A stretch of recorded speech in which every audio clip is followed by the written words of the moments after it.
O Peregrino, por Joe Bunyan, capítulo 11. O encontro de Cristão e Fiel.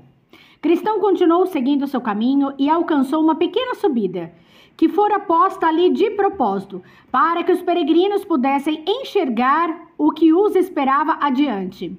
Ele subiu e, olhando para frente, viu Fiel à distância e gritou-lhe: Ei, alô, espere aí, que agora você tem companhia. Fiel olhou para trás e Cristão novamente gritou: Espere aí, espere até eu alcançar você. Não, minha vida corre perigo e o vingador de sangue está atrás de mim. Cristão se comoveu e, redobrando o esforço, rapidamente o alcançou. De fato, chegou até ultrapassá-lo, de modo que o último era agora o primeiro. Riu-se então, cheio de si, por ter conseguido tomar a dianteira ao seu irmão, mas calhou que, sem olhar onde pisava, súbito tropeçou e caiu, e não conseguiu levantar-se enquanto Fiel não chegou para ajudá-lo. Vi depois em meu sonho que seguiram os dois juntos, demonstrando muito carinho um pelo outro e conversando animadamente sobre todas as coisas que lhe tinham acontecido durante a peregrinação. Cristão foi quem tomou a iniciativa. Honrado e amado amigo Fiel, fico feliz de tê-lo alcançado e por ter Deus abrandado de tal modo o nosso espírito, de modo que agora podemos seguir como companheiros por caminho tão aprazível. Fiel: Pensei, caro amigo, que teria sua companhia já desde a saída da nossa cidade, mas na verdade você partiu antes de mim. Por isso me vi forçado a percorrer todo esse trecho sozinho. Cristão: Quanto tempo você ficou na cidade da destruição antes de sair em peregrinação depois de mim? Fiel: Até não suportar mais. Vi depois da sua partida, só se falava que na nossa cidade em breve seria arrasada pelo fogo vindo do céu. Cristão: O quê? Seus vizinhos é que falavam isso? Fiel: Sim. Por algum tempo todo mundo só falou nisso. Cristão: E só você? Ninguém mais saiu para fugir do perigo? Fiel: Embora, como já disse, muito se falasse sobre o assunto, não acho que eles acreditassem realmente nisso. Pois no calor da discussão, ouvi alguns zombando de você e da sua viagem desesperada, visto que era assim que chamavam a sua peregrinação. Eu acreditei e ainda acredito que o fim de nossa cidade será com fogo e enxofre lá de cima. Portanto, também resolvi fugir. Cristão: Não ouviu nada sobre o meu vizinho volúvel? Fiel: Ouvi sim, Cristão. Ouvi dizer que ele seguiu você até o pântano do desânimo, onde, segundo comentaram alguns, acabou caindo. Só que ele não queria que soubessem que isso havia acontecido. Tenho certeza de que ele ficou totalmente emporcalhado com aquela sujeira toda. Cristão: E o que os vizinhos disseram para ele? Fiel: Desde sua volta, ele se tornou alvo de muita zombaria, e isso entre gente de todo tipo. Alguns ainda escarnecem dele e os desprezam, e poucos lhe oferecem trabalho. Hoje, ele está 7 vezes pior do que jamais tivesse quando saiu da cidade. Cristão: Mas por que todos se viraram assim contra ele, se assim desprezam o caminho que ele abandonou? Fiel: O povo diz: Enforquem-no. Ele é vira-casaca, não foi fiel à sua convicção.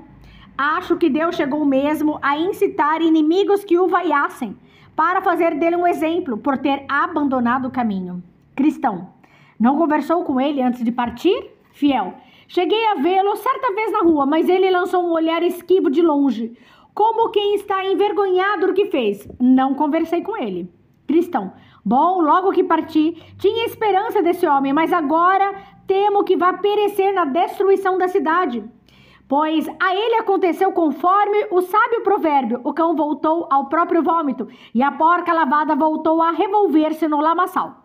Leia 2 Pedro, capítulo 2, versículo 22. Fiel: Também tem os mesmos temores em relação a ele, mas quem é que pode evitar o que deve acontecer?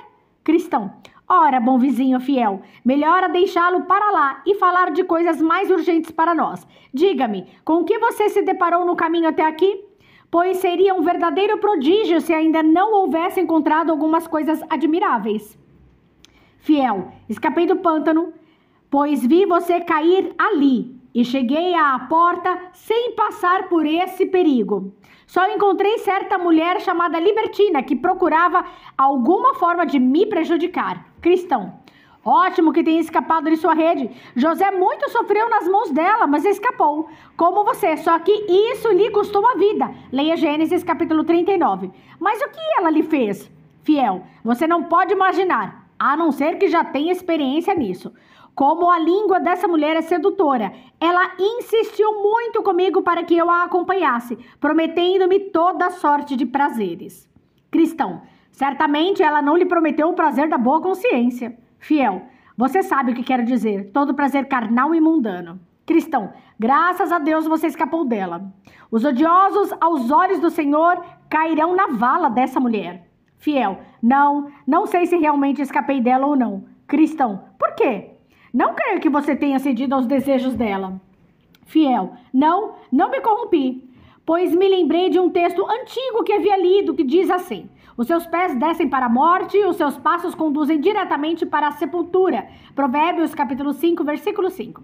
Assim fechei os olhos, pois não queria me deixar enfeitiçar por seus olhares. Então ela me insultou, mas seguiu o meu caminho. Cristão, não sofreu nenhum outro ataque pelo caminho? Fiel, chegando ao sopé do morro, chamado Dificuldade, encontrei um homem bem idoso que me perguntou quem eu era e para onde eu ia. Eu lhe disse que era um peregrino que seguia rumo à cidade celestial. Disse-me então o velho: você parece ser um homem honesto. Será que não se disporia a ficar comigo pelo salário que lhe pagarei? Perguntei então o seu nome e onde ele morava. Respondeu-me que se chamava Adão, o primeiro, e que morava na cidade do engano. Eu lhe indaguei sobre o trabalho e que salário pagaria. Ele respondeu que eram muitos prazeres e que, como salário, eu, afinal, seria o seu herdeiro. Perguntei ainda o que havia em sua casa e que os outros servos ele possuía. Respondeu que em sua casa havia todos os deleites do mundo e que os seus servos eram os que ele mesmo gerava. Pedi que ele me dissesse quantos filhos tinha. Disse-me que só tinha 3. Cobiça da carne, cobiça dos olhos e ostentação de bens. Leia 1 João, capítulo 2, versículo 16. E que eu poderia me casar com todas elas, se quisesse. Perguntei-lhe finalmente quanto tempo gastaria que eu morasse com ele. Respondeu-me: enquanto ele mesmo vivesse. Cristão, bom, e a que conclusão chegaram você e o velho, afinal? Fiel, ora, de início me senti até inclinada a acompanhar o homem, pois achei que falava belas palavras, mas, reparando em sua testa enquanto conversava com ele, li a frase: dispa-se do velho homem com os seus feitos. Leia Colossenses capítulo 3, versículo 9. Cristão, e então? Fiel, então me veio queimando na mente a ideia de que, apesar de tudo que lhe disse, e por mais que me bajulasse, quando me alojasse em sua casa, ele me venderia como escravo. Então pediu que não me dissesse mais nada, pois não me aproximaria da porta de sua casa.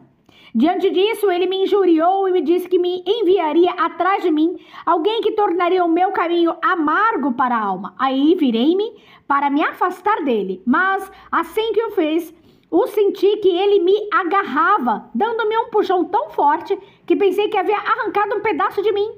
Isso me fez clamar: ó homem desprezível! Então segui o meu caminho morro acima.